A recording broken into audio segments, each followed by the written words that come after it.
Every legendary city has a soul, and for Chicago's Bronzeville, that soul was undeniably found within the sturdy brick walls of the Grant Family Foundation. It wasn't a bank, and it wasn't a government office. It was a sanctuary. For nearly 50 years it stood as the last bastion of hope amidst shifting economic tides, a place where dignity was guaranteed, and a handshake meant more than any signed document. At the core of this haven was Ms. Althea Grant. At 76, she was Bronzeville's self-appointed guardian, a woman whose life was mapped out not by highways, but by the small handwritten entries in her meticulous ledger books.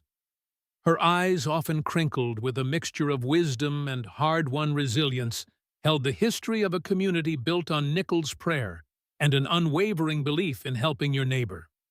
Her $5.2 million budget funds dedicated to affordable housing and education was managed with the fierce precision of an ancient clockmaker. To Althea, money was a tool, not a master, and every penny had a purpose tracked and accounted for with old-school integrity.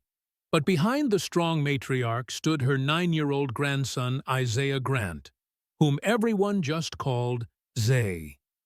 Zay was a quiet soul.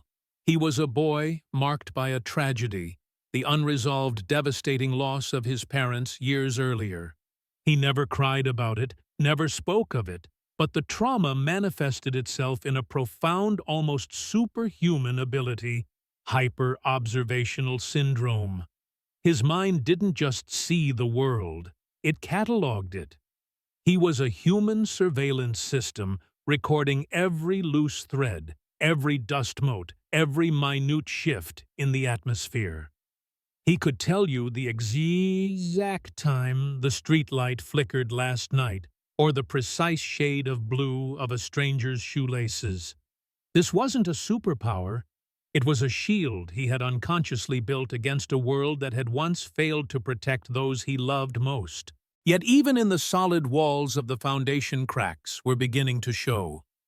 The scent of Althea's famous peach cobbler was mixing with the sharp, acrid smell of fresh plaster in the neighboring lots, a sign of encroaching gentrification.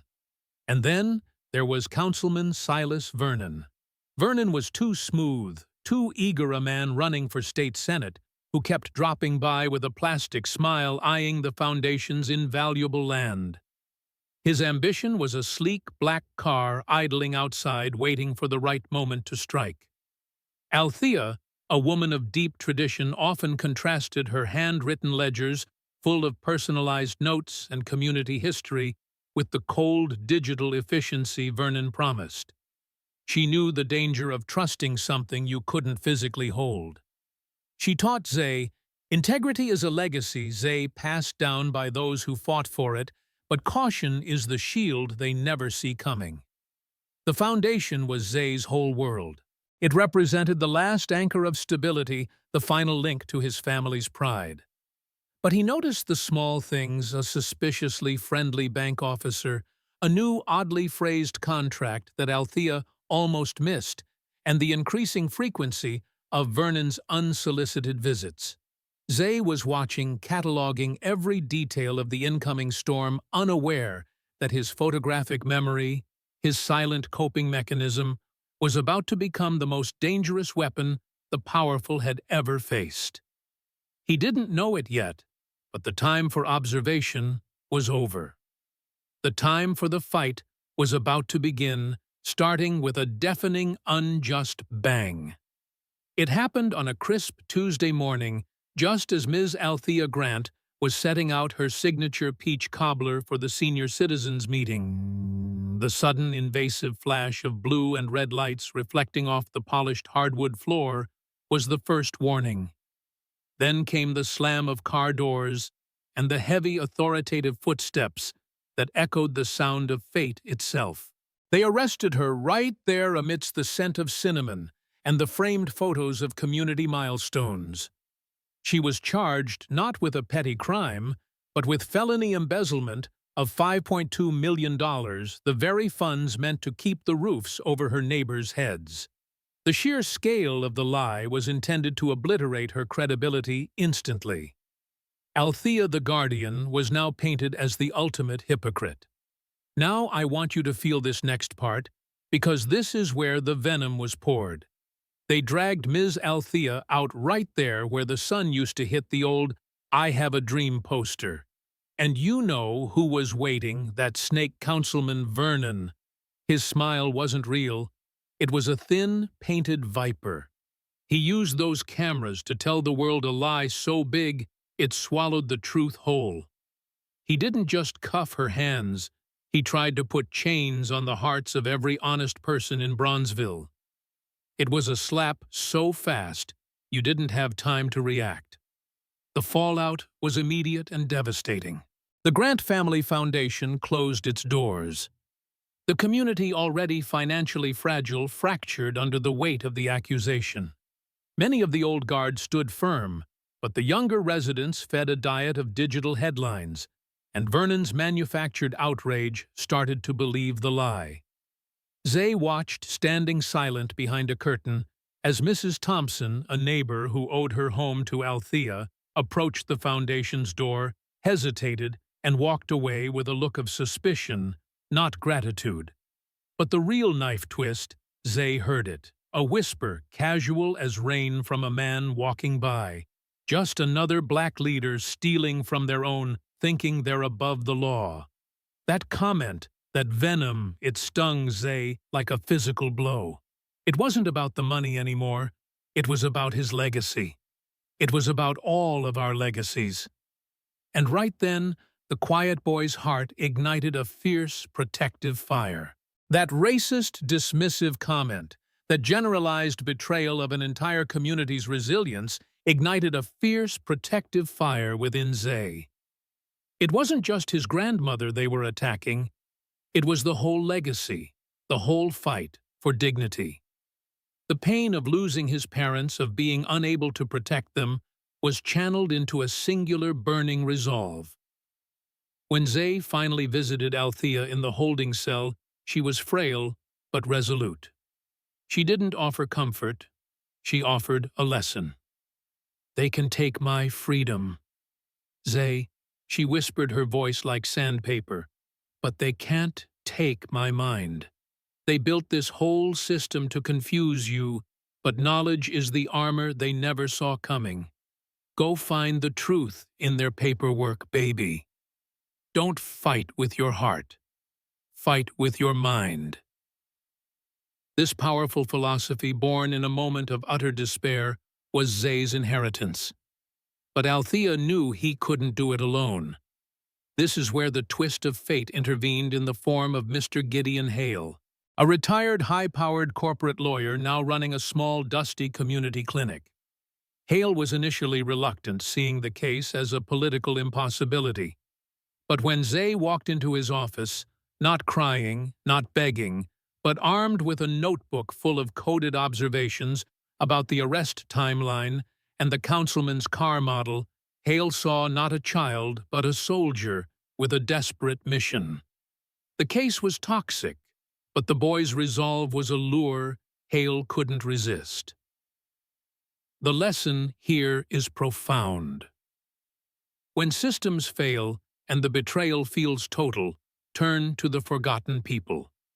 Those who have been pushed out, like the reluctant lawyer, or those who have been overlooked, like the silent boy, often hold the blueprint for the fight ahead.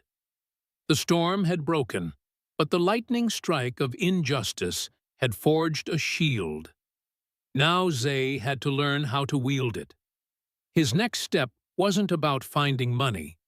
It was about mastering a language, the ruthless, intricate language of the law. The moment Ms.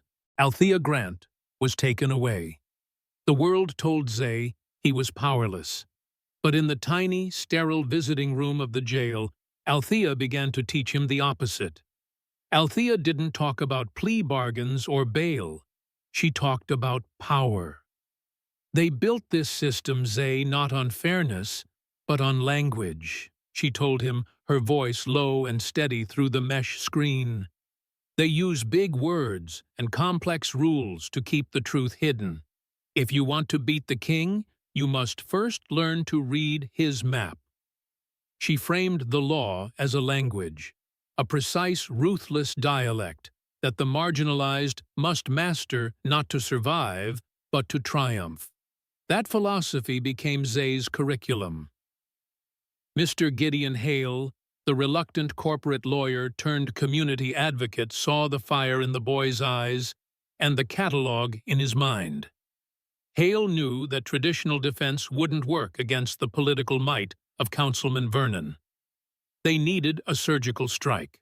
Zay's training began in the dusty back office of Hale's clinic, alongside Ms. Elena Cruz, a former legal secretary, who had been victimized by ageism at a big firm, the perfect discarded soldier for their army of the overlooked. Cruz taught Zay the street smarts of legal strategy, how to identify a leading question, how to exploit the rule of hearsay testimony based on what someone heard, not saw, and, most critically, the burden of proof. They have to prove she's guilty. Zay, Cruz drilled into him. We just have to prove they lied about one little thing. Hale would show Zay videos of catastrophic court losses, not criminal trials but civil suits, where good people lost everything because they got too emotional or focused on their character instead of their documentation. The mistake analysis was brutal. The most common error is letting your heart testify before your facts do. This reinforced Zay's quiet, methodical nature. He was learning to be a legal surgeon, not an orator. Zay absorbed the information like a super sponge, cataloging statutes and precedents. But the real breakthrough came when they finally got access to the prosecution's key evidence, a seemingly ironclad bank statement showing the transfer of the $5.2 million to a shell company named Onyx Holdings, Inc. As Hale and Cruz argued over the complex digital trail, Zay remained silent, staring at the printout. Then his eyes narrowed, focusing on a detail no lawyer would ever notice. "Mr. Hale," he whispered, pointing a small finger, "look at the seal." The bank's digital watermark on the document was almost invisible, but Zay's hyper-observational mind saw it. "It's misaligned," he stated with clinical calm. "Every other document the bank issues, the seal sits 1 millimeter to the right of the date stamp. This one sits half a millimeter left. It was printed on a different machine, or worse, cloned and reprinted. And that tiny microscopic detail, a misalignment of the bank's digital seal, was the first major plot twist. It didn't prove Althea's innocence, but it proved the evidence was tampered with. It confirmed everything Althea taught him: the enemy grows careless when they think they are untouchable. The lesson here is crystalline. The greatest power of the mind is finding the order in chaos. When powerful systems try to confuse you with complexity, look for the simple, forgotten flaw.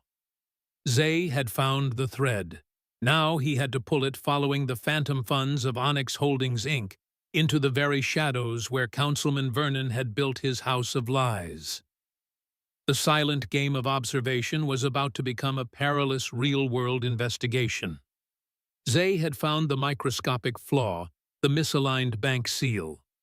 It proved the documents were tainted, but it didn't prove Althea's innocence, nor did it directly implicate Councilman Vernon.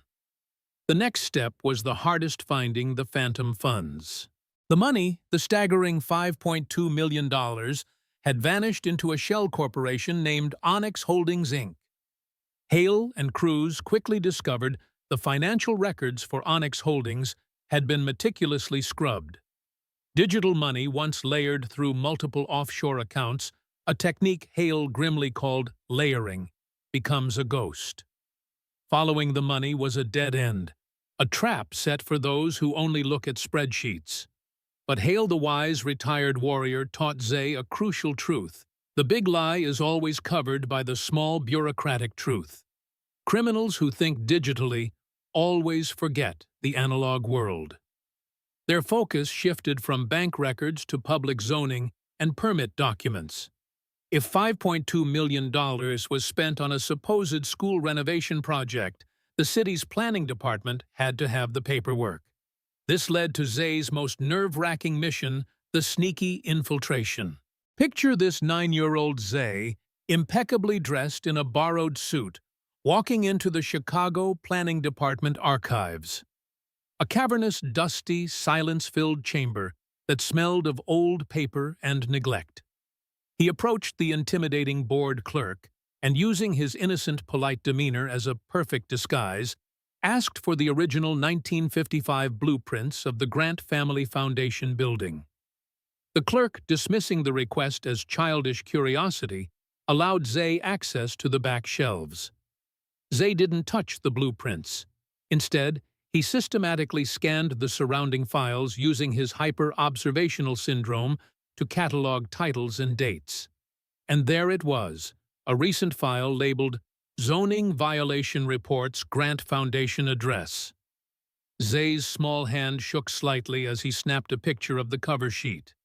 The report, filed just 2 weeks before Althea's arrest, stated the foundation building was structurally sound and posed zero risk. This was the smoking gun. Vernon's whole case rested on the necessity of a $5.2 million emergency renovation, a lie proven false by his own city's records. But Zay wasn't finished. Ms. Cruz had taught him about the layering process, how the funds were shuffled through 5 rapid transactions. While analyzing the full transaction ledger, Zay saw it a small, odd, repeated administrative charge of $19.55 attached to every single transfer, no matter the country of destination. "Why 1955, Mr. Hale?" Zay asked. "It's too specific." Hale's eyes widened, recognizing the clue only Zay's mind could have isolated. That peculiar number wasn't a criminal transaction. It was a forgotten transaction cost, a residual fee automatically added by a specific offshore bank's legacy software, which just happened to be the same bank known to service some of Vernon's political allies. The number 1955, the year the bank was founded, was the criminal's lazy bureaucratic fingerprint. The contrast was devastating. Councilman Vernon, a man of power and prestige, had tried to bury $5.2 million with a sophisticated digital scheme, but he got sloppy with a tiny, overlooked detail, a crumb that led right back to his table. Meanwhile, Althea, managing millions with a handwritten ledger, had been crucified for an integrity she never compromised. The lesson is clear. The map to the truth is often found in the crumbs they thought were too small to matter. Arrogance always breeds carelessness, and meticulous observation is the strongest countermeasure. They had the evidence. Now Zay had to use his mind, not his body, to deliver the final devastating blow on the most intimidating battlefield of all, the Chicago courtroom. The air in the Cook County Courthouse was thick with cynicism and the faint smell of old leather and fear. This was the crucible of justice, where the dreams of the weak were often incinerated by the power of the well-connected. Judge Elena Rodriguez presided, her expression stern and unreadable. The courtroom was packed, reporters eager for a political scandal, and Bronzeville residents waiting silently for the execution of their matriarch. Councilman Silas Vernon sat at the prosecution's table, radiating smug confidence. His tailored suit and smooth demeanor screamed authority, the lion ready to devour the lamb. The day began predictably. Vernon took the stand, not as a witness, but as a moral authority. He lied smoothly, describing his deep personal distress over the foundation's betrayal, painting Althea as a master manipulator. He presented the doctored bank statements as absolute truth. Althea's court-appointed public defender, weary and outmatched, attempted a feeble defense based on her character, a move Vernon effortlessly crushed with cold, hard numbers. The tension was palpable. The camera would have zoomed in on Althea's face. She closed her eyes, her shoulders slumping. It was the visual moment of complete emotional low point. She had accepted defeat. Then came the unexpected, the twist that sent a ripple of disbelief through the courtroom. Mr. Hale called his final witness. The defense calls Isaiah Grant. The murmurs swelled into a confused chatter. A 9-year-old boy, Vernon, flashed a cynical, condescending smile at his deputy. Zay, swallowed by a borrowed suit 2 sizes too big, walked to the stand. He didn't look at his grandmother or the councilman. His eyes were fixed on the judge. "State your name," the clerk instructed. "Isaiah Grant, age 9. Zay began his testimony not by defending Althea, but by proving his authority. Mr. Hale asked him to describe the room. Zay didn't just describe it. He detailed the missing nameplate on the 3rd jury chair, the exact shade of rust on the railing near the exit, and the precise pattern of dust motes dancing in the single shaft of sunlight.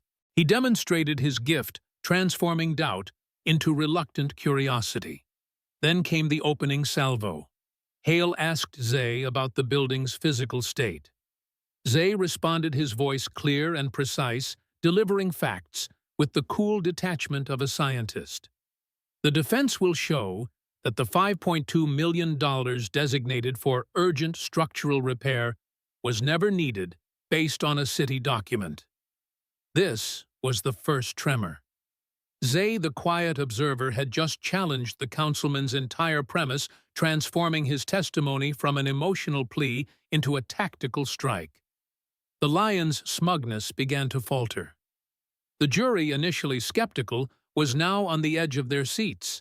The rules of the courtroom had just been rewritten by a boy who knew his facts better than the professional politicians knew their lies.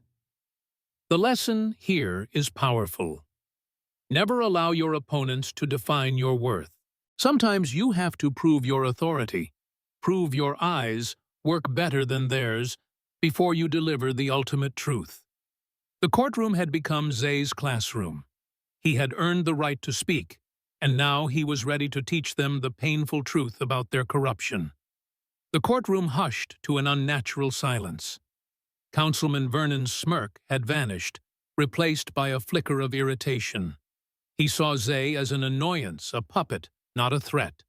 This was the moment Zay had waited for, the moment the invisible boy became the architect of justice. Mr. Hale began his questioning, but it was Zay's facts that did the talking.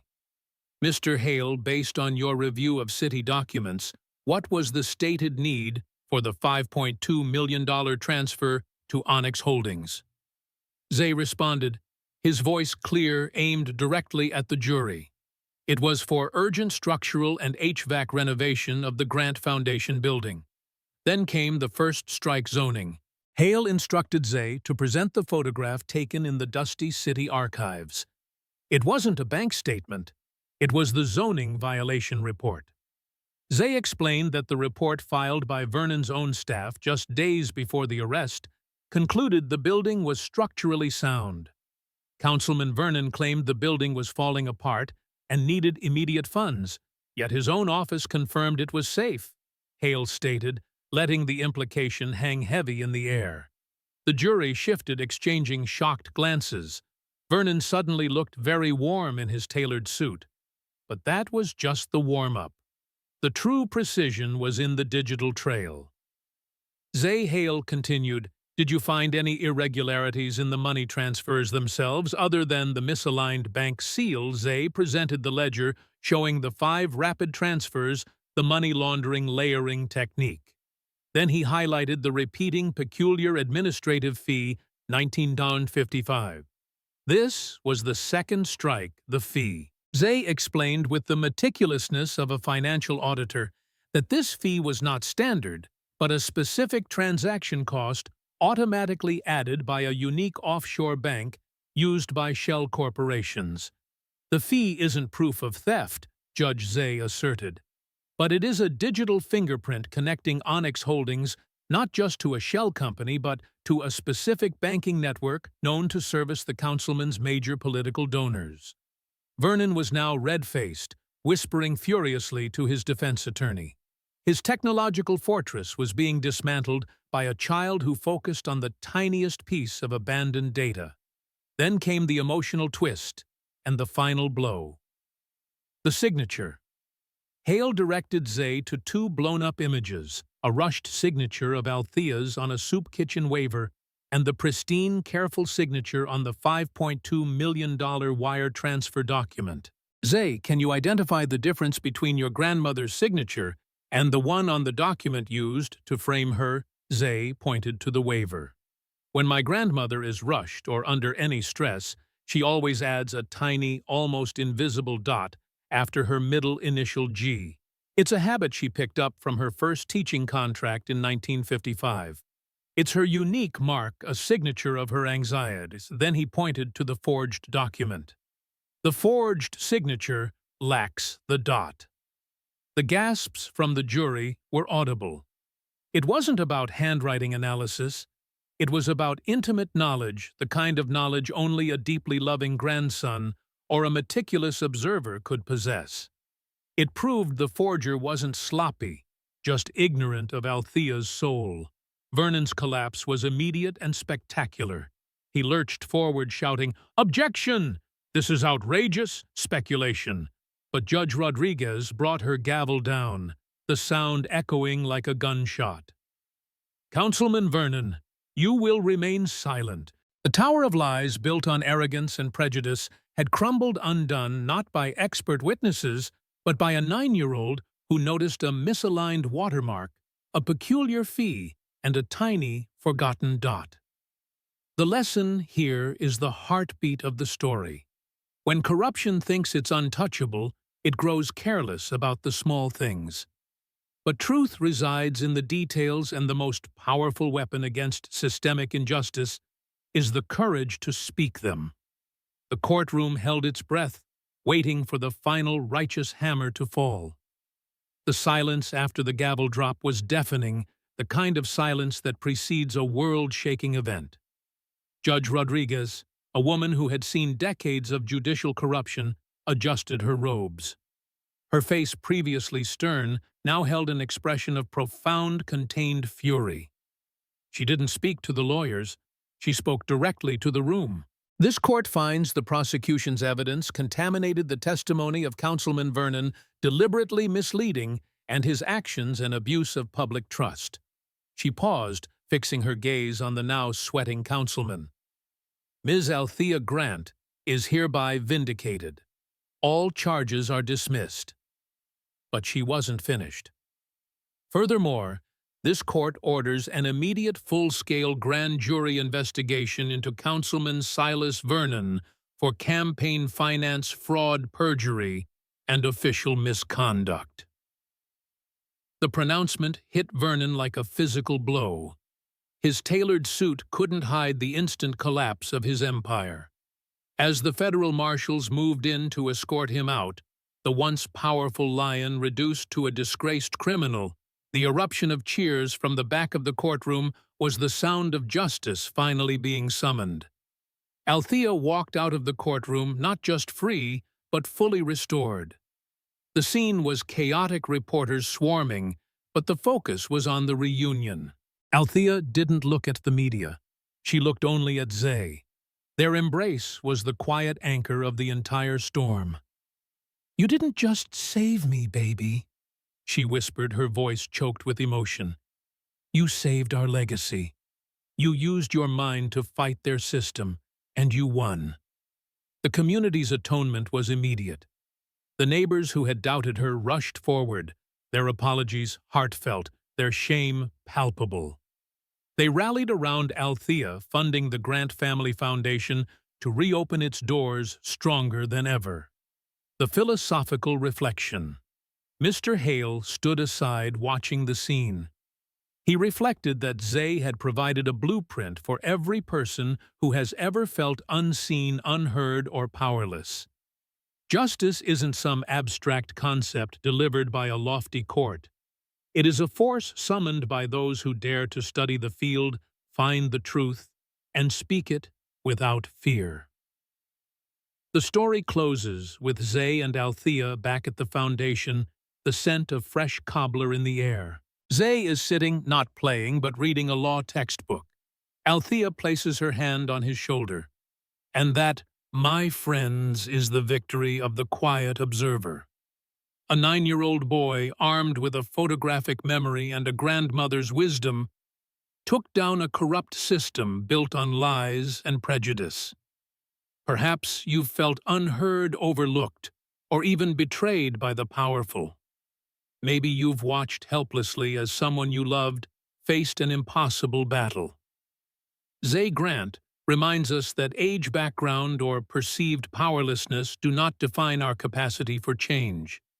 The quiet observer, the dedicated matriarch, the unseen mentor all played a part in this extraordinary victory, proving that even in the deepest shadows, light can emerge from the most unlikely champions. Your quiet observation, your knowledge. These are your weapons.